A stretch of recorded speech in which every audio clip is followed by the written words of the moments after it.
মানে তুই ভেতরে যা। যাচ্ছি বাবা।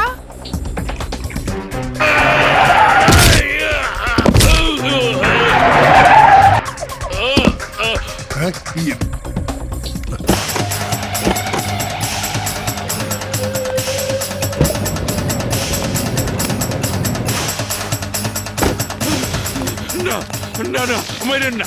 এই সৈয়দ বংশের পক্ষে ছেলে সন্তান জন্ম দেওয়া নিষেধ করেছিলাম, তার মানে তুই সদাগর বংশকে ভয় করিস না। বড় সাহেব, ও ছেলে নয়, আমি মেয়ে সন্তান জন্ম দিয়েছি। মেয়ে? হ্যাঁ। ওই হারামজাদা, তুই কেন এই কথা আমাকে আগে বলিসনি?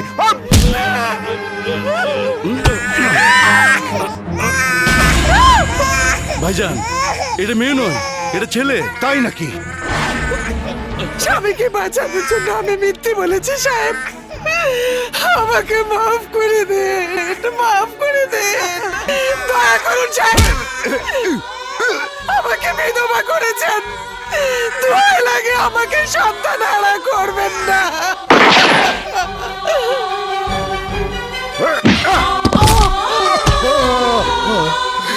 হে খোদা, এই দৃশ্য দেখার আগে কেন তুমি আমার মরণ দিলে না?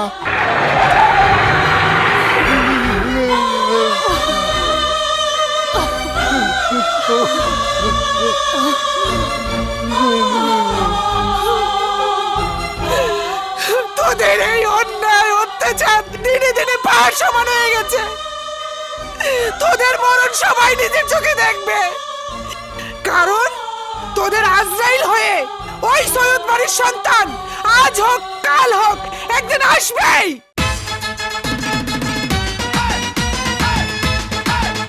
আসসালামু আলাইকুম। ওয়ালাইকুম আসসালাম। রাজা বাবু। জি নানা। ভাই যোগ করো। বলুন নানা ভাই। ও হচ্ছে আমাদের রাজা বাবু, আমার একমাত্র নাতি। আসসালামু আলাইকুম। ওয়ালাইকুম আসসালাম। এখন থেকে ও আমাদের সব ব্যবসা বাণিজ্য সয় সম্পত্তির দেখাশোনা করবে। রাজা বাবু, এখানে আমাদের হোটেল স্টাফদের বেতন 2.5 লক্ষ টাকা হয়েছে, সাথে আরো 50,000 টাকা বকশিস হিসাবে যোগ করে ওদের পে করে দাও। আসি। আসসালামু আলাইকুম।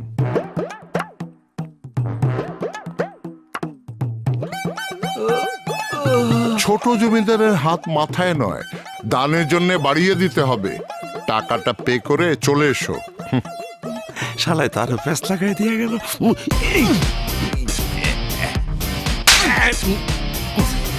আমাকে জমিদার হওয়ার স্বপ্ন দেখিয়ে ফকির হওয়ার পথে নিয়ে এসেছিস। ওই যে কথায় আছে না, রাজকন্যা সহ রাজত্ব একসাথে পেতে হলে কিছু খরচ তো করতে হবে। তাই বলে 3 লাখ? বুড়ো শুরুতেই আমার 3 লাখ সাফা করে দিয়েছে। এরপর যে কি হবে, যে আশায় যাচ্ছি তা পূরণ হবে কিনা আল্লাহই জানে। রাজা বাবু, গাড়ি থামাও।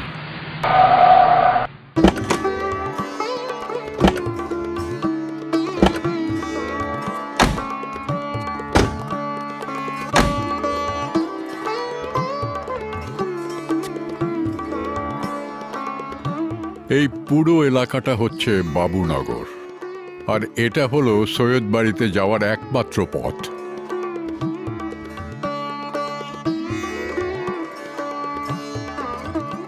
ওরে বাবা, তাহলে এটা?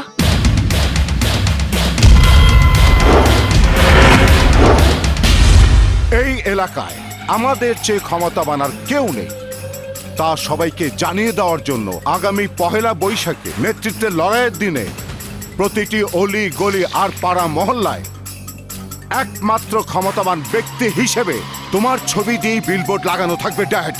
ইয়েস।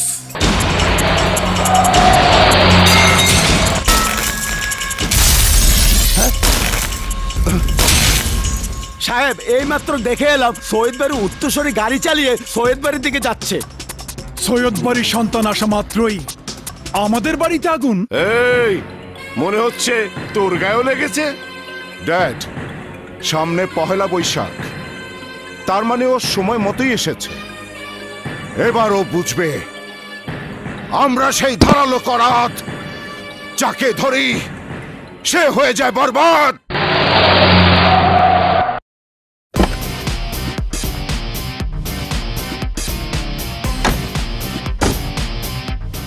ওরে বাপ রে! রয়্যাল প্যালেসটা কেমন? পান্না পাঠান, জি তোমাদের ছোট সাহেব।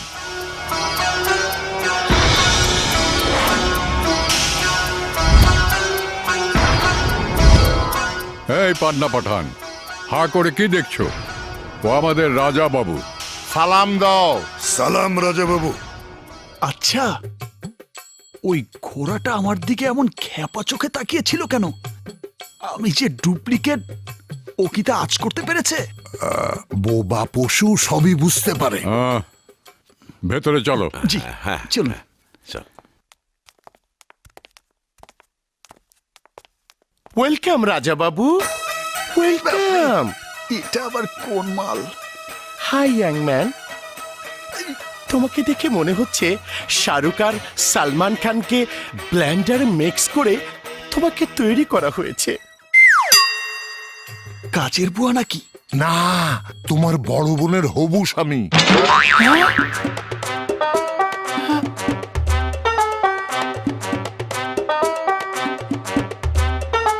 স্বামী? হ্যাঁ, কিন্তু ওর মেয়ে সেজে থাকার কারণ কি তা তুমি সময় মতো জানতে পারবে। সবাই তোমার জন্য অপেক্ষা করছে। এসো ভাই, ভিতরে এসো।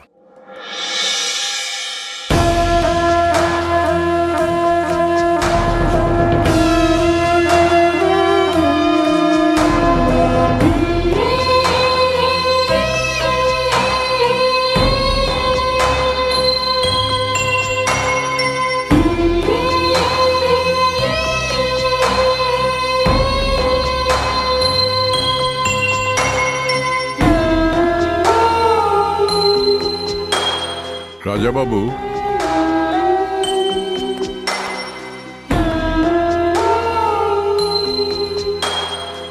এই তোমার বাড়ি, আর উনি তোমার মা।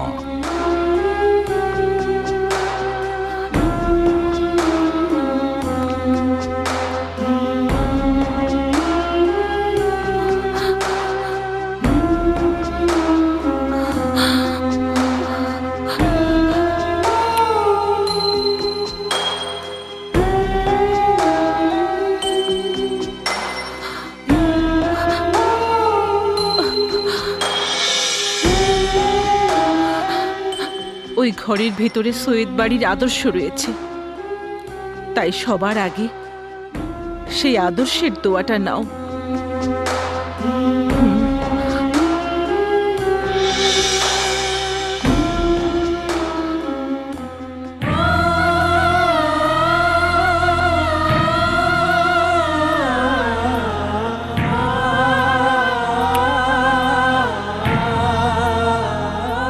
ওরে বাবা, কত খাবার!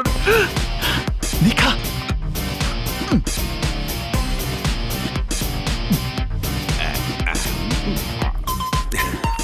চেয়ার থাকতে দাঁড়িয়ে খাচ্ছে কেন ভাই? বসো। আরে এটা তো আমাদের ছোটবেলার অভ্যাস। ফুটপাতে কত দাঁড়িয়ে দাঁড়িয়ে খেয়েছি। তুমি এখন ফুটপাতে নয় বাবা, জমিদার বাড়িতে খাচ্ছ। 25 বছর ধরে এই বাড়িতে ওই চেয়ারটা তোমার জন্য অপেক্ষায় আছে রাজা বাবু। বসো। আমি প্রতিদিন মমতাকে ভাত খাওয়ানোর সময় তোমাকে স্মরণ করে মমতার সাথে তোমার জন্য একই প্লেটে ভাত রাখতাম।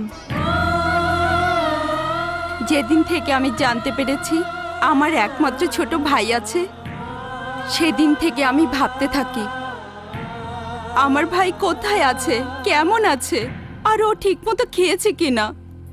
এসব কথা ভেবে ভেবে আমি চোখের পানিতে বুক ভাসিয়েছি। আমাদেরকে এক নজর দেখার ইচ্ছা তোমার মনে কি কখনো জাগেনি? ভাই, তুমি কি জানো একটি ভাইয়ের জন্য বোনের মনে কত ভালোবাসা। একজন বোন তার ভাইয়ের উপর ভরসা করে যে সারা জীবন বিপদের হাত থেকে ভাই তার বোনকে রক্ষা করবে। তুমি কবে কখন আসবে তোমার পথ চেয়ে চোখের পানিতে বুক ভিজে নাই। গত 25 বছরে এমন একটা রাতও আমার জীবনে যায়নি বাবা। তোদের সবার কষ্টের কথা ও জানে, কিন্তু রাজাবাবু এতদিন তোদের চাইতেও বেশি কষ্ট ওর বুকে চেপে রেখেছিল। আমাদের রাজাবাবু চলে এসেছে, তাই এই সৈয়দ বাড়িতে আর কেউ কান্নাকাটি করবে না, আর কারো কোনো দুঃখ থাকবে না। রাজাবাবু, তুমি খাও। খাও বাবা।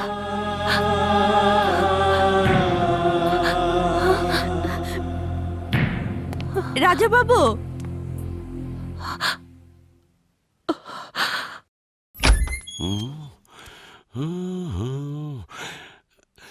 কপালটা খুলতেছে না।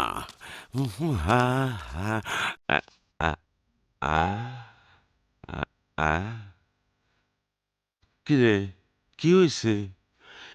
এইভাবে দেবদাস হয়ে বসে রয়েছিস কেন? আমার মনে হচ্ছে আমরা ভুল করছি। ভুল? হ্যাঁ, শুধু ভুলই নয়, মহা অন্যায় করেছি। এক সন্তানহারা মাতার ছেলে হিসেবে আর এক বোন তার ভাই হিসেবে আমাকে আপন করে নিয়েছে। আর এই বাড়ির সবাই আমাকে আত্মীয় হিসেবে পেয়ে খুশিতে আত্মহারা হয়ে গেছে। কিন্তু আমি নিজের স্বার্থের জন্য দত্তক হিসেবে এখানে এসেছি। আমি তাদের আসল রাজাবাবু না, এই সত্যটা যখন সবাই জানবে, তখন ওদের মনের অবস্থাটা কি হবে তা ভেবে আমার খুব খারাপ লাগছে। আরে রাখ তোর সব কথা, ভুলে গেলে চলবে না। একদিকে তোর ভালোবাসার মানুষটাকে চিরদিনের জন্য আপন করে পাওয়া, সাথে 2000 কোটি টাকা। আরেকদিকে এই জমিদার বাড়ির রাজাবাবু হইয়া রাজার হালে থাকার সুযোগটা হাতছাড়া হয়ে গেলে এতিম রাজা হয়ে তোকে বেঁচে থাকতে হবে।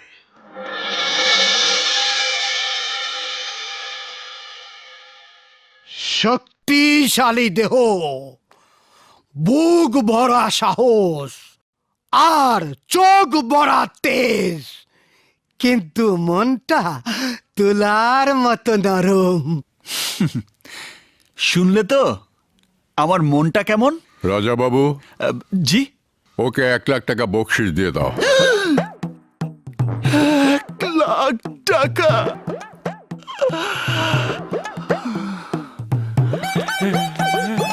আসসালামু আলাইকুম চৌধুরী সাহেব। ওয়ালাইকুম আসসালাম। রাজাবাবুর আগমন উপলক্ষে দয়াল বাবার মাজারে মিলাদ মাহফিলের আয়োজন করা হয়েছে। রাজাবাবু, জি? খাদেম সাহেবকে 1 লাখ টাকা দিয়ে দাও।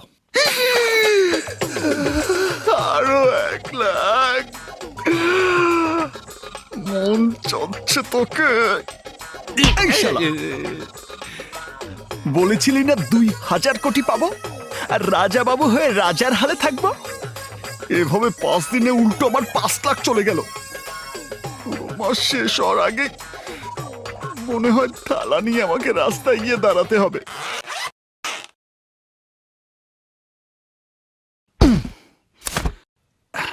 দৌলত আলী, চৌধুরী সাহেব আমার ব্যাংকের টাকা খালি করে ফেলেছে, তাই এখানে আর এক মুহূর্তও থাকা যাবে না।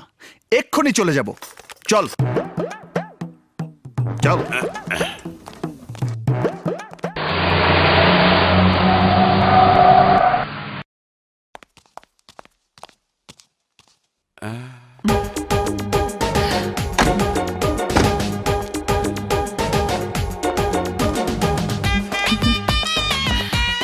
এই মা, এটাই তো আমার এই মোটা তাজা বলদ কইছিল। ধরা পড়নের আগি এগুলি সরাই। আমি এই বাড়িতে আছি, সাথী তা জানলো কি করে? আসসালামু আলাইকুম। ওয়ালাইকুম আসসালাম। আমার মেয়ে সাথী। আসসালামু আলাইকুম। ওয়ালাইকুম আসসালাম। বসো। না না চৌধুরী সাহেব, টাকার জোরে আজ আমি অনেক বড় হয়েছি, কিন্তু তাই বলে আপনার সামনে বসার যোগ্যতা আমার হয়নি। টাকার গরম থাকা সত্ত্বেও ওনার সামনে নরম হয়ে দিন কয়েক এ বাড়িতে থাকলে চৌধুরী সাহেব ওনাকেও আমার মতো ফকির বানিয়ে ছাড়বে। কিন্তু উনি তো কোটিপতি। ফকির হতে কতক্ষণ? ওনার সাথে আমার পার্থক্য হচ্ছে শুধু সংখ্যার। আমি লাখপতি আর উনি কোটিপতি। দেখিস শেষ পর্যন্ত ওনার মেয়ে এই বাড়ির কাজের বুয়া হবে, আর উনি হবে বড়জোর ম্যানেজার। আমি মালি আর তুই হবি পাহারাদার। কি আমি পাহারাদার? নয়তো কি জমিদার। চৌধুরী সাহেব, আমার সাথীকে আপনাদের কাছে রেখে গেলাম। হবু বধূ হিসাবে এ বাড়ির সবার মন জয় না করা পর্যন্ত ও এই বাড়িতেই থাকবে। আচ্ছা আচ্ছা। আসসালামু আলাইকুম। ওয়ালাইকুম আসসালাম। সাথী, আমার মেয়ে। আমি এখন চলি। আসতে না আসতেই চলি মানে? আমি আমার দায়িত্ব পালন করতে এসেছি। খোদা হাফেজ।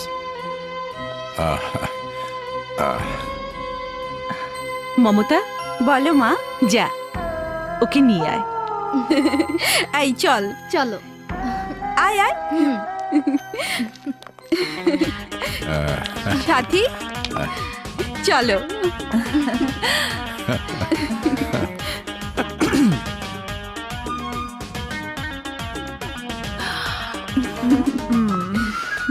ও হচ্ছে আমার ছোট ভাই রাজা বাবু। হ্যালো। আসসালামু আলাইকুম। ওয়ালাইকুম আসসালাম। চলো। এই সর।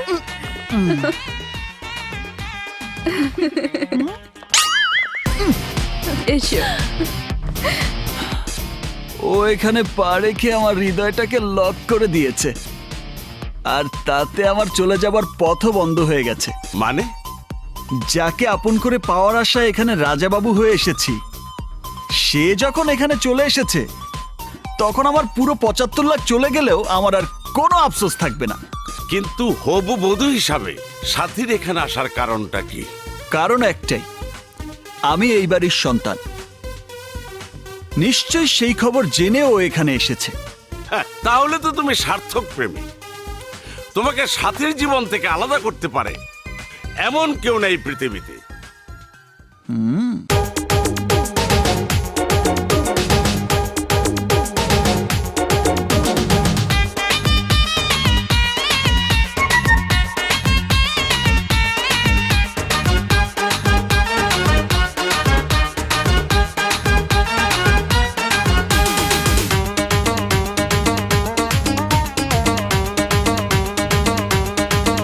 ভালোবাসি বলিস যদি একবার, আমি মরে যেতে পারি শতবার। ভালোবাসি বলিস যদি একবার, আমি মরে যেতে পারি শতবার। খুঁজবো না কারণ, শুনবো না বারণ, আজ তোরই সাথে হলে হোক না মরণ। জানি আমি জানি তুই আপন কতখানি, জানি আমি জানি তুই আপন কতখানি। ভালোবাসি বলিস যদি একবার, আমি মরে যেতে পারি শতবার।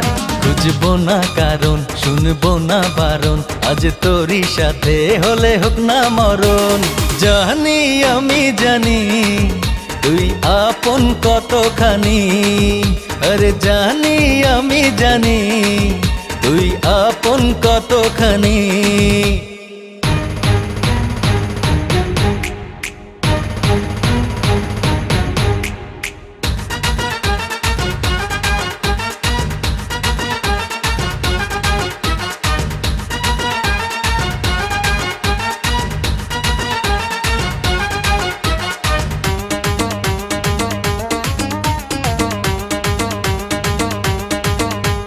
যত দেখি ওই মায়াবী মুখ, তত যেন আর প্রেমে পড়ি। দুটি চোখে রাখে ইশারাতে, শূন্য মনে সুখে স্বর্গ গড়ি। ও যত দেখি ওই মায়াবী মুখ তত যেন আর প্রেমে পড়ি। দুটি চোখে রাখি ইশারাতে শূন্য মনে সুখের স্বর্গ গড়ি। কি করে বোঝাই শুধু তোকে যে চাই, তুই ছাড়া আমার কোনো চাওয়া তো নাই। জানি আমি জানি তুই আপন কতখানি। ও জানি আমি জানি তুই আপন কতখানি।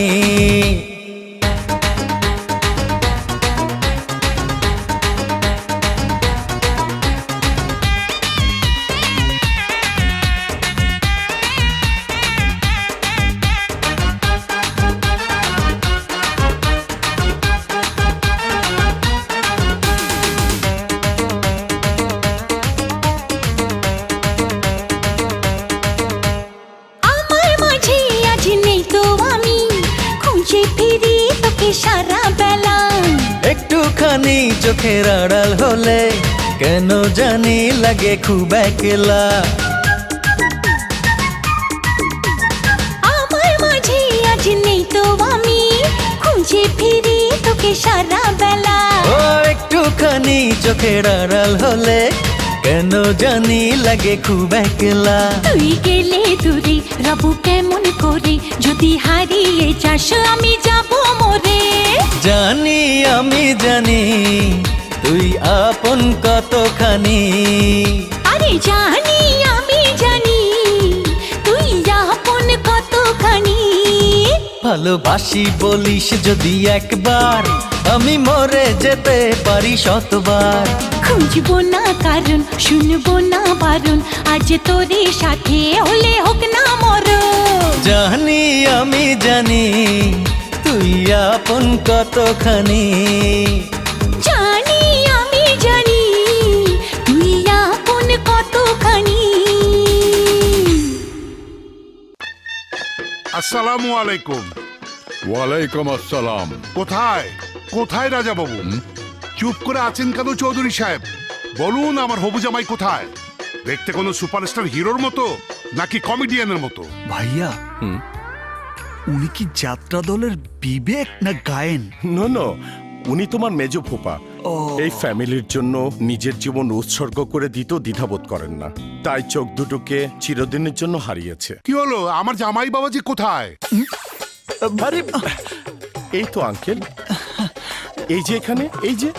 25 বছর পর তুমি আসবে জেনে আমার মেয়ে জন্ম নেওয়ার পরই ওকে তোমার বউ করব বলে আমি সিদ্ধান্ত নিয়ে রেখেছিলাম, আর তাই তোমার সাথে দেখা করানোর জন্য ওকে নিয়ে এসেছি।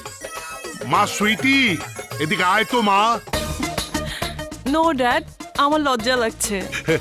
ও লজ্জা পেলে মুখ খুলে কিছু বলতে পারে না, তাই যা বলার তোমাকেই বলতে হবে।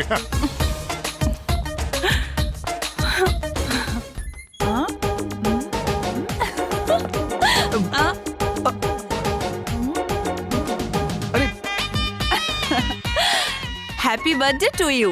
What is this? This is reservation.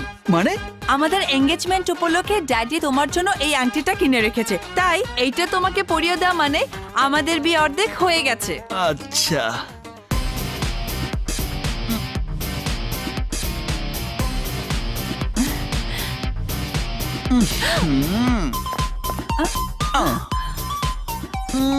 আরে আরে, এ কি করছো?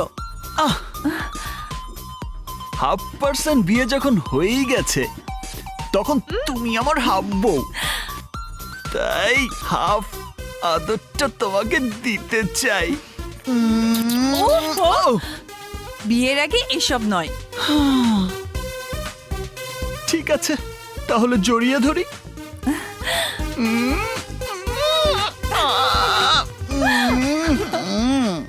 Hello, hi my dear. Puri বাপরে, এ তো দেখছি সেই পাগড়িটার ভয়েস। এসো এসো না। আরে কই নিয়ে যাচ্ছ? একটু ঢোকো, যাও।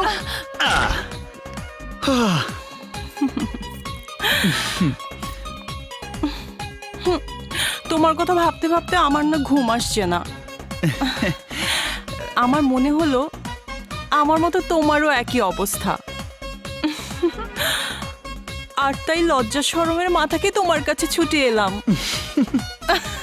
ও ওরে বাবা, এরি মা।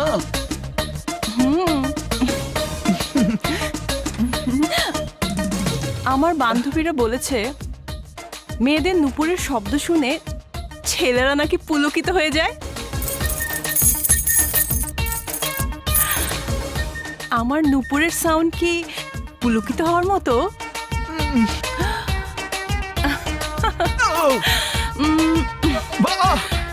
নিশ্চয়ই এখানে থাকা হৃদয়টা খালি, কেউ নেই সেখানে। কি হলো বলো না। তার মানে আমার জন্য খালি রয়েছে।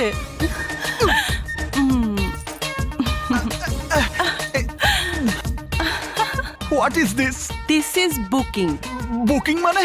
আমার ড্যাডি তোমার জন্য এই লকেটটি কিনে রেখেছিল। আমি তোমার বার্থডেতে উইশ করার জন্য আগে ভাগেই সারপ্রাইজ দিলাম। পছন্দ হয়েছে তোমার?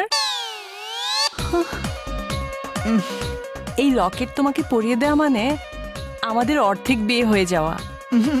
50% বিয়ে যখন হয়ে গেছে তখন তুমি আমার 50% হাজবেন্ড। তাই তোমাকে হাফ আদরটাও দিতে চাই।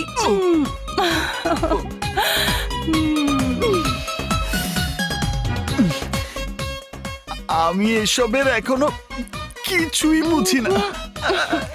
আমি তোমাকে সব বুঝিয়ে দেব, দেখবে বিয়ের পর ফটাফট সন্তান জন্ম দিয়ে পুরো একটা ক্রিকেট টিম তৈরি করতে পারবে। ক্রিকেট টিম বানাচ্ছি।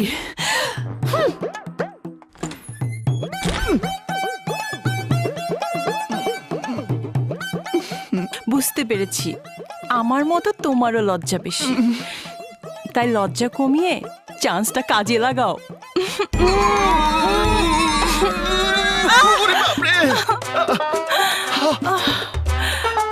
ওরে বাপরে, কোথায় যাবে তুমি? আজ হোক কাল হোক এই মনের ঘরে আমি তোমাকে বন্দি করবই করব। প্লিজ সাথী, আমার কথাটা শোনো। আর কি শুনবো? আই আর কি শুনবো?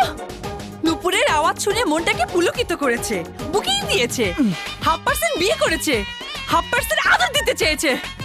এই, সত্যি করে বলো তো এটা কোন ধরনের প্রেম?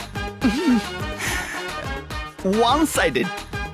ফিগারটা দেখতে খারাপ না, আচ্ছা, বাট ভালোবাসার ব্যাপারে ওর ব্রেনটা খুবই উইক। বাট তুমি তো ভেরি স্ট্রং। আমি না, আমি রাজা বাবুর এই ফটাফট ক্রিকেট টিম তৈরি করার পাওয়ারটা আর কতজনকে দেখাবে? এরপর তোমাকে ওর সাথে দেখলে একেবারে খুন করে ফেলবো। আবার বলে ফিগারটা খারাপ না।